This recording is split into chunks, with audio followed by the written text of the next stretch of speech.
सावन के महीने में 2 लोटा जल महादेव जी को चढ़ाने के लिए जाओ, तब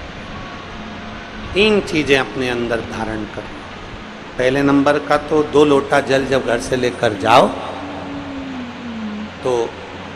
जरूरी नहीं कि दोनों हाथों में लेकर जाओ, एक लोटे के ऊपर दूसरा लोटा रखकर दूसरा हाथ से अगर कोई काम हो, पल्लू लेना हो या कोई कार्य हो तो कर सकते हो। नहीं तो तुम 2 लोटा हाथ में रख लो और पल्लू डालने में सिर पे, जरा सिर पे पल्लू, अब वो तुम्हारा लोटा हाथ में, बेचारा वो भेरू पल्लू, ठीक है थोड़ा और खींचो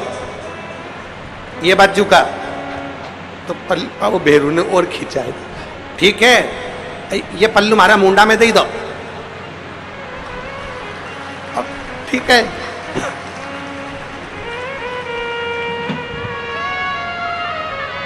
और थोड़ी दूर चली और याद आ गया, ओ बाप, इतने में भेरू ने कहा क्या हो गया, क्या हुआ, वो हमारे फूल माला की पन्नी तो ही रह गई, जरा उठाओ उठाओ जरा, ये ले कमर में खोसी दो, कमर में खोस, कमर में पन्नी, और कैलाश पर्वत पे जाके रहूंगी भोले को अपना, अब पति भी के अच्छा शंकर हुआ और अच्छा जल हुआ। निवेदन है अगर 2 लोटा हाथ में ना तो एक के ऊपर एक लोटा रखकर भगवान की भक्ति धारण करते हुए 3 चीजों में एक चीज जल 2 लोटा, दूसरा श्री शिवाय नमस्तुभ्यम का जाप पूरे सावन के महीने में से कम 5 दिन ऐसे निकालना कि बेलपत्री के पेड़ की छांव में बैठकर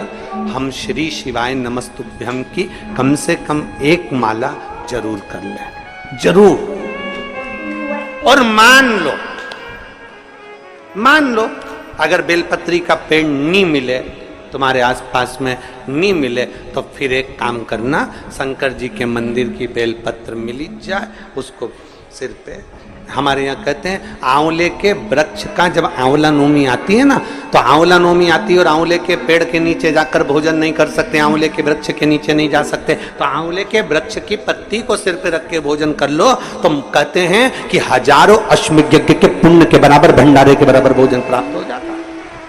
आंवले के वृक्ष की पत्ती, तो वो बेलपत्र भी मस्तक पर बाबा को प्रणाम कर कर फिर वही बेलपत्र का आनंद करते हुए भाव से उस बेलपत्र को मात्र शीश से लगाई लिया ना, मस्तक पर चढ़ाई लिया ना, तो भी भगवान की अविरल भक्ति प्राप्त हो सकती अविरल।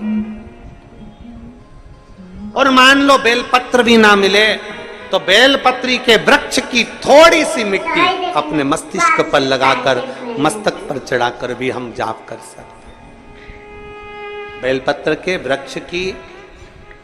मट्टी का भी चंदन हम लगा सकते। चंदन हमने एक बार पहले